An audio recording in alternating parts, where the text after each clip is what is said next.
Un jour, le DRH me dit Mathieu, je crois qu'il y a, pour info, il y a un petit problème. Quelqu'un dans la boîte, manager, a dit Mathieu, je vois pas ce qu'il fait dans la boîte.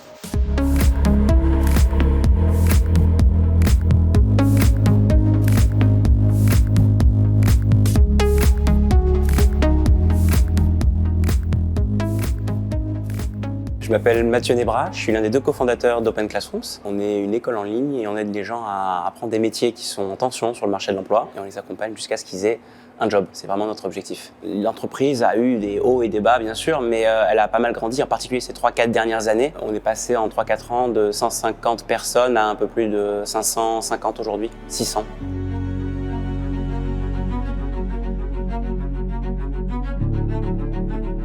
Quand on crée une entreprise, on ne sait pas dans quoi on se lance, donc il se passe plein de choses qu'on n'avait pas prévues. Les gens pensent que waouh, ça fait que augmenter.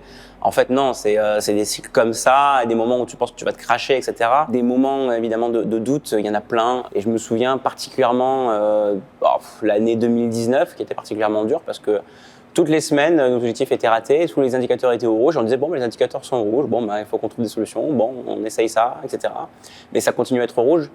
Et autant au début, tu gardes le moral et tu essayes de dire ça va passer. Autant quand tu vois que ça passe pas, au bout d'un moment, c'est trop, c'est plus que ce que tu peux porter et tu peux littéralement craquer. Ouais. Il y a effectivement des fois où tu te poses la question, si la boîte n'y arrive pas, toi tu n'arrives pas à gérer, est-ce que tu n'as pas atteint une forme de limite et en fait, tu as réussi à acquérir de nouvelles compétences jusqu'ici, mais là c'est peut-être trop pour toi.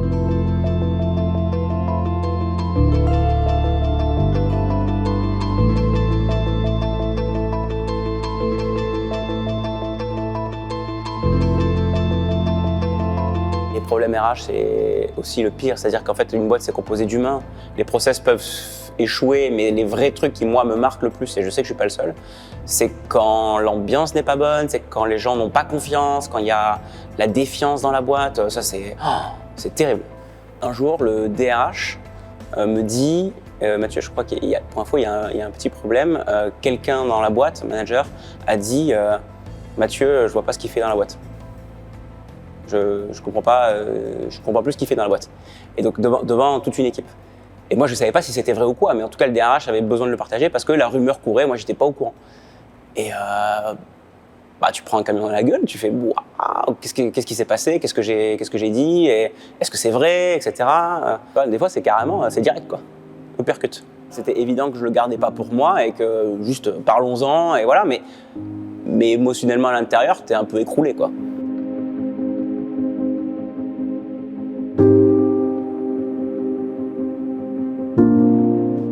J'étais relativement conscient de ce qui se passait. Après, avec du recul, tu découvres un peu plus des détails que tu voyais pas quand tu étais dedans. Mais pour le coup, je pense que j'avais une bonne conscience du truc. C'est juste que je continuais à m'épuiser dans un truc qui n'allait pas. Je me souviens de moments où je me suis dit c'est peut-être pas normal du tout ce qui est en train de se passer. Je savais qu'il y avait une défiance qui s'était installée avec quelques membres de l'équipe. Mais je voulais pas trop le croire et tout. Je faisais semblant de pas le voir en quelque sorte. Donc du coup, je vais les voir, je leur parle d'un truc, on évoque des trucs à faire, etc. Je m'en vais, je sors de la pièce et je les entends pouffer de rire. Je suis juste resté choqué par ça. Et je pense qu'effectivement, si tu fais pas attention, tu te laisses bouffer par l'environnement, les gens, etc., ça peut aller très très loin dans la situation absolument ubuesque. Tu dois aller au bureau le lendemain et savoir qu'il y a plusieurs personnes, une bonne partie de l'équipe, qui détestent tellement ce que tu fais ou la boîte ou quoi, pour une bonne ou mauvaise raison, que leur intention c'est de casser le truc quoi. C'est possible que ça arrive, bah ouais, c'est possible que ça arrive, on est passé par là. Je réagis pas spontanément sur le coup, mais je calcule un petit peu en disant il faut faire quelque chose, ça peut plus durer. Tu as peut-être besoin d'en parler à un psy, à ton associé, à un mentor, en l'occurrence c'est un peu tout ce que j'ai fait, combiné, pour commencer à avoir une espèce d'image claire de ce qui s'est passé, reconnaître que tu ne peux pas accepter ça et qu'il faut agir, et après, quand tu as une démarche entrepreneuriale, globalement, tu dis ok, problème, solution, c'est quoi les trucs, est-ce que c'est soluble, non, ça l'est pas, bon, les gens ils sortent. Dès que les gens que tu considères qui ont donnent une ambiance négative, qui sont un peu nuisibles à la boîte, le jour où ces gens-là ne sont plus là, le lendemain, l'air a une autre consistance. Tu respires à nouveau, tu te sens mieux. Tant pis si ça paraît trop brutal, Mais le bénéfice, il est tellement grand tout de suite après, une fois que tu as résolu bien le bon truc, que ça vaut le coup d'être envisagé. Ouais.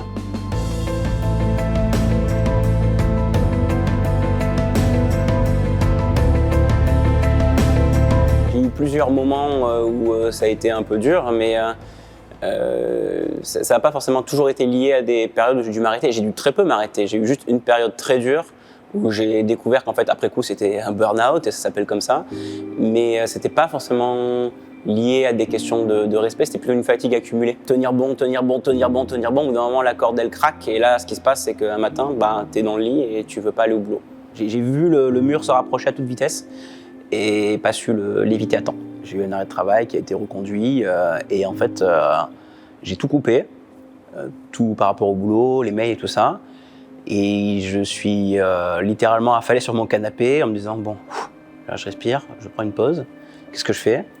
Je vais marcher, regarde la télé, j'achète une console de jeux vidéo, j'achète des Lego. Ça m'a occupé, tu vois, des trucs un peu qui posent un peu ton cerveau, des trucs un peu méditatifs comme ça. Et je me pose pas de questions et je laisse juste le temps passer. La phase de remontée doit être absolument progressive. J'ai commencé clairement par 1 jour par semaine, pendant plusieurs semaines. Ensuite 2 jours par semaine, ensuite 3, 4 et ensuite 5.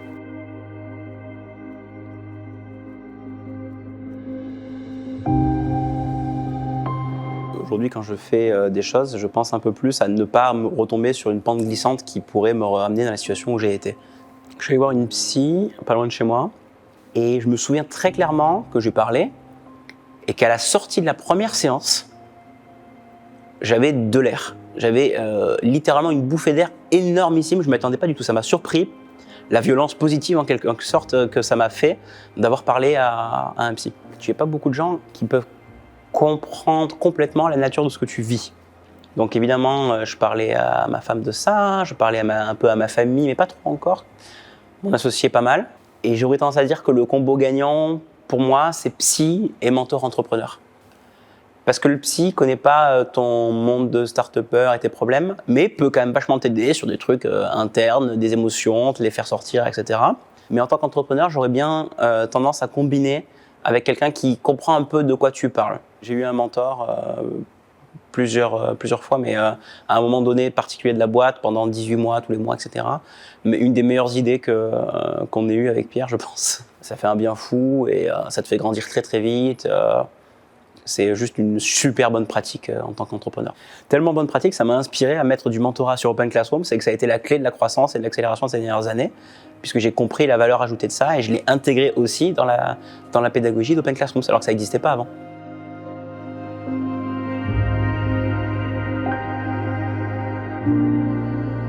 Alors je te parle, tu vois, j'ai des situations où je vais voir un psy pendant un temps, puis après j'arrête et après je reprends. Et là maintenant j'essaie de le faire un peu comme un muscle que j'entraîne et pas comme un truc que tu fais que quand ça va vraiment pas et que tu es au point de péter un câble. Je pense que les entrepreneurs ont souvent le syndrome du super-héros et c'est une forme de drogue parce que tu as l'impression d'être le pompier qui va résoudre tous les problèmes et en fait c'est addictif. Mais du coup ce côté entrepreneur super-héros a des revers, comme tous les trucs positifs ont des revers. Et l'un d'eux, c'est que tu as l'impression que super-héros, il sait se débrouiller tout seul. Donc demander de l'aide est pas quelque chose dans lequel tu es câblé au départ en tant qu'entrepreneur. Ce que je retiens, c'est qu'on peut faire beaucoup de choses tout seul, mais qu'on décuple nos possibilités quand on donne la possibilité d'avoir un miroir. Je me sens plutôt bien, chanceux, apaisé. Je suis quand même assez conscient de tout l'effort que j'ai dû mener pour déjà en arriver là. Mais je considère quand même que c'est une chance. J'ai vraiment ce sentiment-là, avec une volonté aussi de partager, parce que j'aime faire ça depuis le début en fait. Depuis le début du site du zéro en 1999, mon premier truc c'était de partager et d'aider des gens qui avaient besoin.